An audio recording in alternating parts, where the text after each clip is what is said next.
اور اس صحت کا تعلق کیا وزن سے ہے یا نہیں۔ اس سے پہلے کہ میں کوئی ایک پروڈکٹ آپ کو یہ بتاؤں کہ وزن کو بڑھانے، مینٹین کرنے یا اس سے بیماری کے تعلق کو بتانے کے لیے پہلے میں آپ کو یہ بتاؤں کہ ہماری جسم کا ایک موضوع یا معیاری وزن کو ناپنے کا جو عالمی فارمولا ہے اس کو ہم BMI کہتے ہیں یا باڈی میس انڈیکس۔ تو باڈی میس انڈیکس کو آسانی سے اپنے لیے تعین کرنے کا ایک فارمولا ہے کہ جس میں آپ اگر اپنی ہائٹ کو سینٹی میٹرز میں لیں اور اس میں سے 100 مائنس کر دیں رفلی، تو جو بچے اس میں 4 یا 5 پلس یا 5 مائنس کر کے آپ کا آپٹیمم ویٹ جو ہونا چاہیے قد کے حساب سے اس کی موضوع ہونے کا آپ کو علم ہو سکتا ہے۔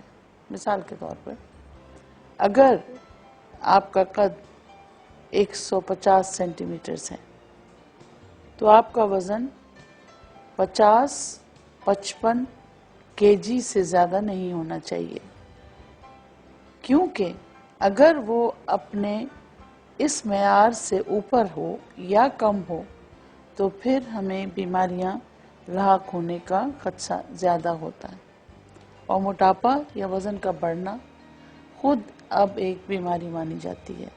وجوہات اس کی کچھ بھی ہوں، لیکن ان وجوہات کو کنٹرول کرنے کے لیے یا ان کو ٹریٹ کرنے کے لیے یا اس کا علاج کے لیے مختلف میڈیکل فیکلٹیز یا برانچز موجود ہیں، لیکن ہماری غذا کا تعلق سب سے زیادہ وزن کے حوالے سے اہم ہے۔ جو پروڈکٹ میں آج آپ کو بتانے جا رہی ہوں اس کا نام ہے مائکو ویجی۔ تھوڑا سا میں اس پہ یہ روشنی ڈالوں کہ لفظ خود اس میں بامسمہ ہے، یعنی کہ بتا رہا ہے کہ اس پروڈکٹ میں کیا ہوگا۔ مائکو ویجی یعنی مشرومز اور ویجیٹیبلز کا ایک مرکب جو قدرتی چیزوں کو ایک جگہ یکجا کرنے کے بعد ڈی ایکسن کے پلیٹ فارم سے، ڈی ایکسن کے گروتھ فارم سے ہم تک پہنچا ہے۔ 2500 سال پہلے سے پیچھے چلی جاتی ہے ہسٹری وزن کے بارے میں حساسیت کے سلسلے سے۔ ایک ہسٹوریکل پرسپیکٹو کے حوالے سے تقریباً 25,000 سال پہلے، معلوم نہیں اس میں کتنی حقیقت ہے، لیکن ایک ایرا تھا جس میں کچھ ہمیں شواہد ملیں جو کہ ہمارے جیولوجیکل ایکسپرٹس نے بتائے کہ اس میں جو تصویریں اور جو مجسمے نکلے اس میں وزن بڑھے ہوئے انسانوں کے مجسموں کو بھی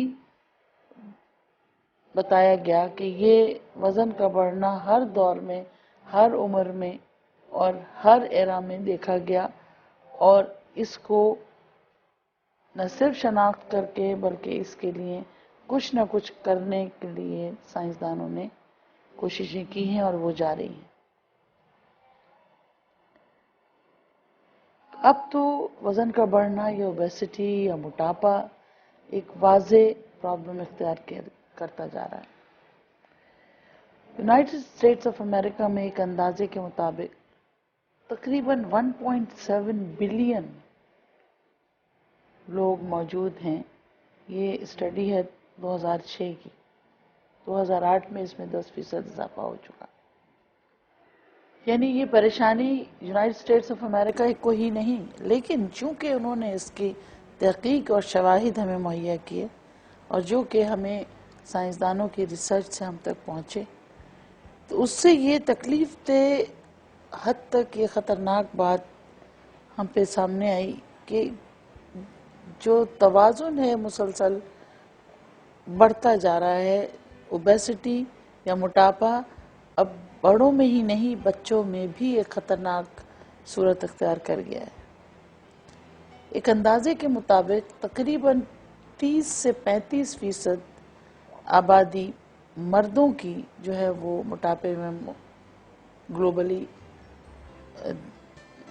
شامل ہے، اور خواتین میں اس کی شرح تو 35 سے 40% تک چلی جاتی ہے۔ یعنی ہر 100 عورتوں میں سے 40 عورتوں کا وزن آپ کو ان کے معیار کے مطابق زیادہ ملے گا۔ نہ صرف یہ، ہر 10 سال میں تقریباً 30% اضافہ ہوتا جا رہا ہے اس شرح میں۔ اور سب سے بڑھ کر جو انفرادی نقصان ہے صحت کی خرابی کے حوالے سے، اس سے ہٹ کے بھی اجتماعی طور پر جو حکومتیں یا جو سوسائٹیز اپنے لوگوں کی صحت کی ذمہ داری لیتی ہیں، ان کو ایک خطیر رقم خرچ کرنی پڑتی ہے اپنے ہیلتھ کیئر مینٹیننس پہ، جس میں ایک چھوٹی سی اسٹڈی تھی جس میں انہوں نے مینشن کیا کہ تقریباً more than $120 billion per year American government خرچ کرتی ہے اپنے موٹاپے کی وجہ سے جو پرابلمز ہیں۔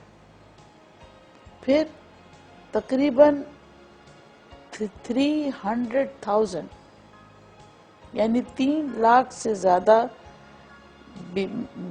ناگہانی اموات کو ہم بڑھا دیتے ہیں اگر ہمارے وزن کا توازن صحیح نہیں ہوتا۔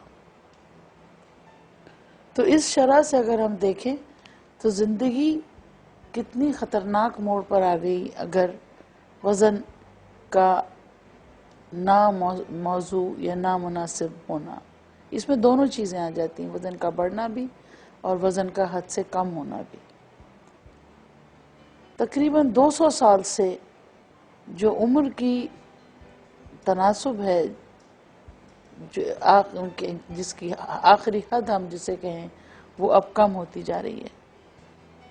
یعنی ایک اسٹڈی کے مطابق جو کہ potential decline in life expectancy کے نام سے چھپا in 21st century national journal of health sciences میں 2005 میں، انہوں نے یہ بات مینشن کی کہ اگر ہم نے اس رفتار کو، وزن بڑھنے کی رفتار کو ہم نے چیک نہیں کیا تو آدھی عمر رہ جائے گی اگلے 200 سال میں۔ جو انفرادی عمر ہماری اگر ہم 60 یا 70 سال لیتے ہیں تو 200 سال کے بعد اگر ہم نے وزن کم کرنا یا وزن کے اوپر یا موٹاپے کے اوپر توجہ نہیں دی تو ہماری عمر آدھی رہ جائے گی۔ کیوں؟ اس لیے موٹاپے کی وجہ سے جو خطرے انسانی جسم کو لاحق ہیں وہ انہیں یا تو زندہ نہیں رہنے دیں گے یا انہیں کوالٹی آف لائف نہیں دیں گے۔ یہ میرا ماننا نہیں ہے، یہ تو ایک اسٹیٹسٹیکل انالیسز ہے ان سائنسدانوں نے کی جنہوں نے اتنی تیزی سے بڑھتے ہوئے وزن کا تناسب کو نوٹ کیا اور ہم ان خطروں سے ہمیں آگاہ کیا۔ تو ہمیں اپنے انوائرمنٹ کو، اپنے بیہیویئر کو، اپنی سوچ کو بدلنا ہوگا، اور کس طرح بدلیں گے کہ کھانے پینے میں جو بھی کچھ ہے ہمیں اس کو اپنے لیے سوچ سمجھ کے اس کی مقدار اور اس کی غذائیت کو مد نظر رکھ کے ہی استعمال کرنا ہوگا۔ آج ہم میں سے کتنے لوگ ہیں، شاید اس میں بھی شامل ہوں، جو اس بات کو مانتے ہی نہیں کہ ہم زیادہ کھاتے ہیں یا غلط کھاتے ہیں، جو صحیح غذا کا استعمال نہیں کرتے، اور ہم ہمیشہ اس کو جسٹیفائی کر رہے ہوتے ہیں۔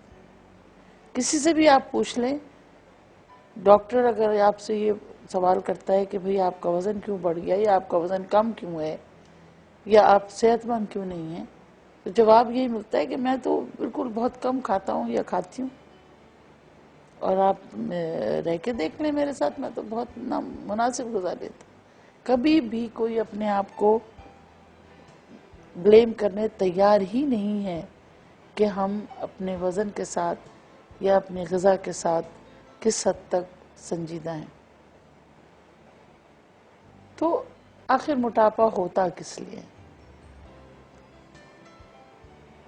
غذا اور انرجی کو اگر ماڈل بنائیں تو بہت سارے ایفیکٹس ہیں جو ہماری غذا سے صحیح کام لینا اور غیر ضروری غذا کو ہمارے جسم میں جمع کرنے کے ذمہ دار ہیں۔ اس میں ہمارے ایپیٹائٹ، ہماری اشتہا، ہماری عادتیں، ہمارا میٹابولک ریٹ، یعنی وہ نظام ہمارے جسم کا جو اس انرجی کو استعمال کرتے ہوئے ہمیں اس وافر مقدار کے نشاستے کو یا انرجی کو فیٹ میں کنورٹ ہونے سے کم کرتا ہے یا بڑھاتا ہے، یا ہم اس توانائی کو صرف ہی نہیں کرتے۔ جب کوئی توانائی صرف نہیں ہو، استعمال نہیں ہو، تو وہ جمع ہو جاتی ہے۔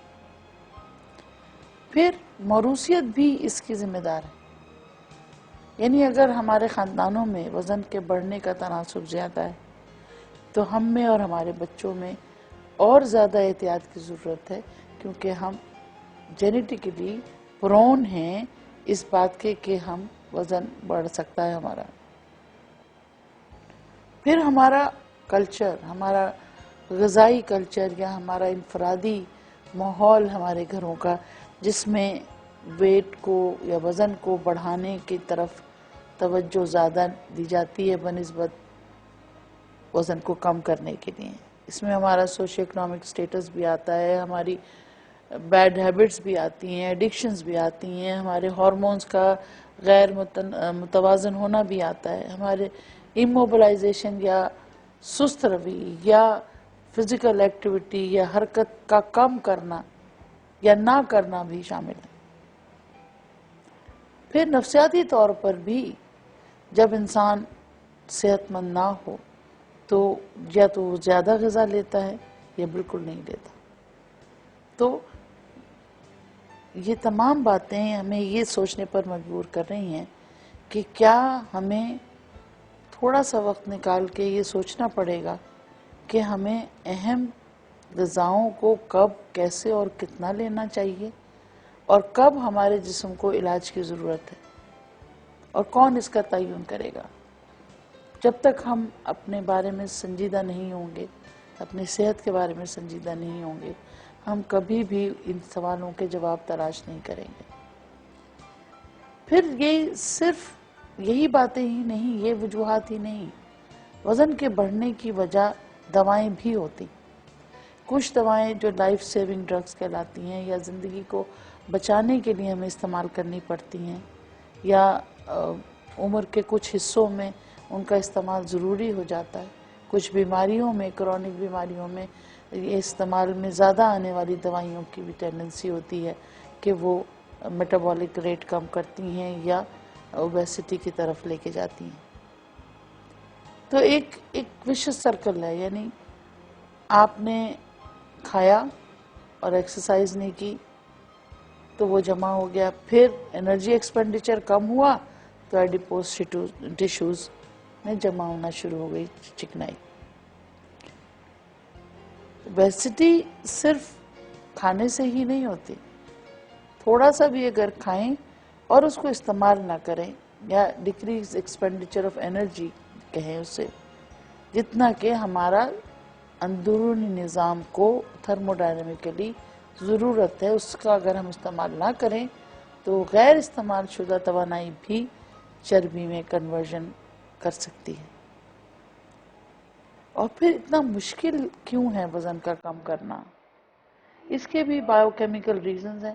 میں سائنٹیفک ڈیٹیلز میں تو نہیں جاؤں گی، لیکن چھوٹی سی بات بتا دوں کہ ایکسٹرنل فیکٹرز بھی ہیں اس کے لیے، ہمارے سینٹرل سگنلز بھی ہیں اس کے لیے، ہماری ایپیٹائٹ بھی ہے، ہمارے پیریفرل آرگنز بھی ہیں، ہماری آنتیں بھی، یہ سب ذمہ دار ہیں. بہت آسانی سے ہمیں وزن کو بڑھانے میں تو مدد دیتے ہیں لیکن گھٹانے میں نہیں. ایک پروٹین ہے جو کہ فیٹ سیل سے بنتا ہے، اس کا نام ہے لیپٹن. یہ لیپٹن جب استعمال کیا گیا، ٹیسٹ کیا گیا، تو پتہ چلا کہ یہ بہت سارے مسائل کی وجہ بھی ہے، اور یہ فیٹ سیلز میں ہوتا ہے. تو آپ سوچئے کہ جو لوگ اوبیس ہیں یا فیٹ ڈپوزیشن ان کی باڈی میں زیادہ ہے، ان میں انسولین کا ریزسٹنس زیادہ ہوگا، وہ ڈائبٹک زیادہ ٹینڈنسی ہے ان کے اندر، اور انفرٹیلٹی بھی یا بانجھ پن بھی موٹاپے کی وجہ سے، موٹاپا اس کی ایک وجہ ہو سکتی. تو کمپلیکیشن اگر ہم سوچیں تو سر سے لے کے پیر تک وزن بڑھنے کی کمپلیکیشنز ہیں، جس میں اسٹروک،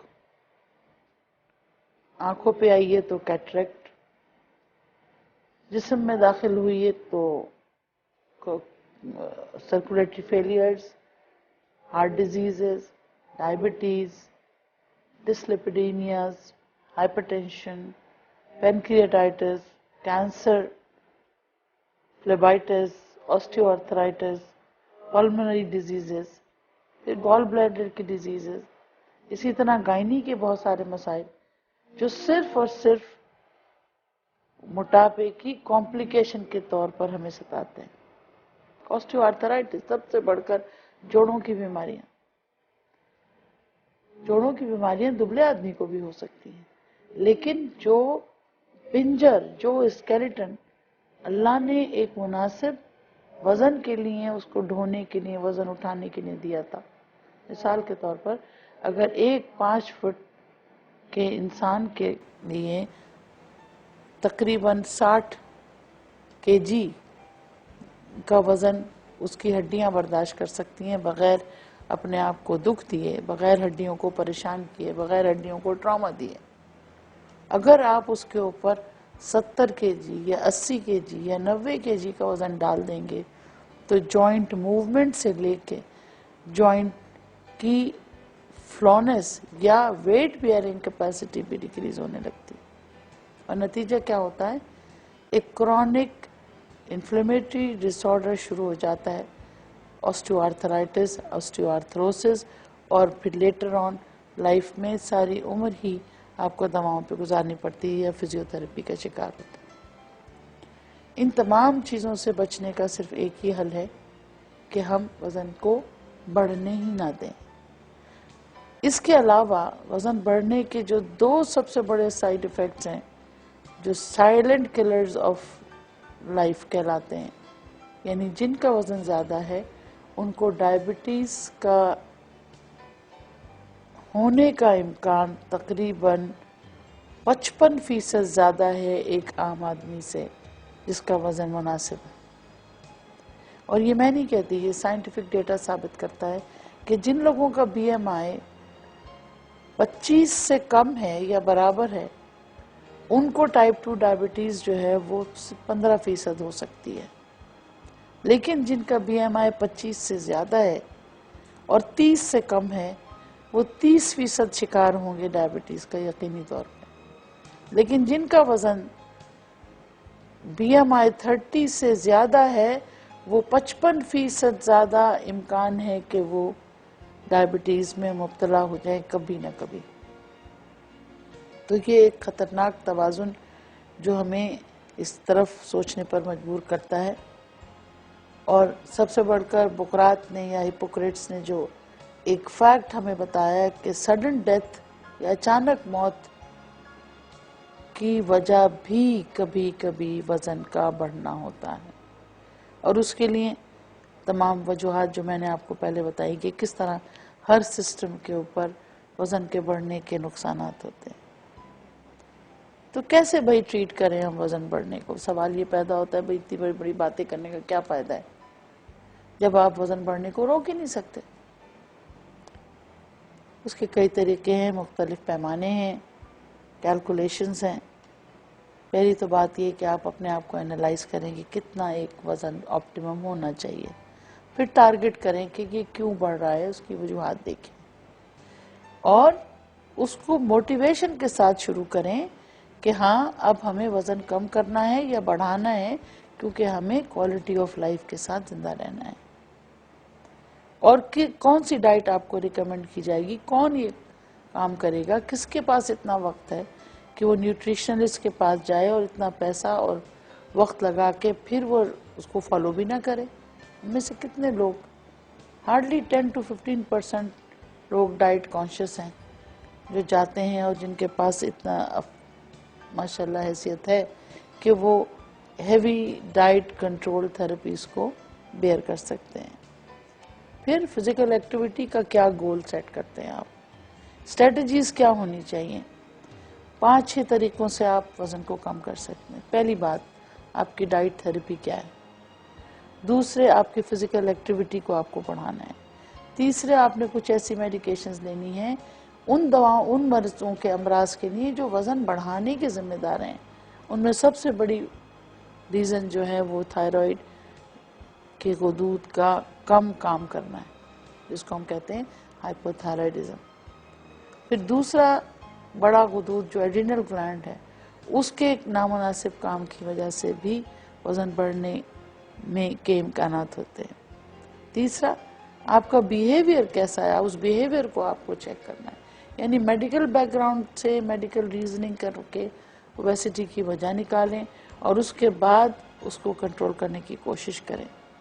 جہاں پر یہ وجوہات مناسب طور پہ کنٹرول ہو بھی رہی ہیں لیکن اتنا وزن زیادہ ہے کہ اس کو انڈن نہیں کیا جاتا، تو پھر کاسمیٹک سرجری یا سرجیکل کنٹرول آف اوبیسٹی یا surgical removal of fatty tissue یا ایڈیپوس ٹیشو بھی آج کل بہت کامیابی کے ساتھ کیے جا رہے ہیں، اور ان سب کو بھی کمبائن کر کے ایک اسٹریٹجی اپنے لیے وضع کی جا سکتی ہے۔ تو یہ بہت بڑی مشکل باتیں ہو گئی نا، میرا خیال ہے یہ ٹارگٹ کرنا ہم کیسے کریں گے؟ ہم میں سے کتنے لوگ صبح بیٹھ کے اپنی کیلوریز کو ڈیسائیڈ کرتے ہیں کہ ہمارے وزن کے حساب سے ہمیں اتنی کیلوریز لینی ہے آج، یا آج ہم موومنٹ نہیں کر رہے تو ہماری کیلوریز کم ہمیں لینی ہے۔ پہلی تو بات یہ ہے کہ ہمیں شوگر بیوریجز ہی ختم کرنے چاہیے، اور سب سے بڑا فیکٹر فی زمانہ ایک ہے جس کو ہم کہتے ہیں اسکرین ٹائم۔ کیا ہے بھئی یہ اسکرین ٹائم؟ اسکرین ٹائم وہ ٹائم ہے جو موٹاپے کی آج سب سے بڑی وجہ سمجھی جا رہی ہے۔ کتنا وقت آپ ٹیلی ویژن کے آگے، کمپیوٹر کے آگے جو گزارتے ہیں، اگر یہ وقت 2 گھنٹے سے زیادہ ہے تو موٹاپے کی وجہ تسلیم کر لیا گیا ہے۔ ایک ہائپوتھیسس کے مطابق ڈائٹری انٹیک، ٹیلی ویژن ویونگ ریزلٹ کرتی ہے پھر دوبارہ ان ایکٹیویٹی پہ، اور یہ دونوں چیزیں پھر ہمیں وزن کے بڑھنے کی طرف لے جاتی ہیں۔ رینڈمائز کنٹرول ٹرائلز جو کی گئیں اسکرین ٹائم پہ، ان میں سے 4 ٹرائلز ایسی تھیں جو کہ ثابت ہوئی، جنہوں نے ثابت کیا کہ امپیکٹ آف ٹیلی ویژن ویونگ یا ٹی وی دیکھنے کی وجہ سے بھی آج ہم وزن کے بڑھنے کا شکار ہیں۔ پھر کم از کم 1 گھنٹہ روز ہمیں فزیکل ایکٹیویٹی کرنی چاہیے. اگر 5 سے 15% وزن ہم 6 مہینے کے اندر اوبیسٹی ٹریٹمنٹ کے طور پہ کر لیتے ہیں تو دیٹ از بیسٹ. لیکن 1 سے 2 پاؤنڈ یا 1 kg پر ویک سے زیادہ تیزی سے وزن گھٹانا بھی خطرناک ہے. اور اگر آپ کو اتنا وزن گھٹانا ہے تو اس کا بیس یہ ہے کہ اپنی کیلوریز میں سے 500 سے 1000 کلو کیلوریز پر ڈے کا ایک ڈیفیسٹ آپ کو رکھنا پڑے گا اور لیس کیلورک ڈائٹ پہ جانا پڑے گا. کیا یہ سب پاسبل ہے؟ اگر نہیں تو آئیے میں آپ کو ایک ایسا طریقہ بتاؤں، ایک ایسی غذا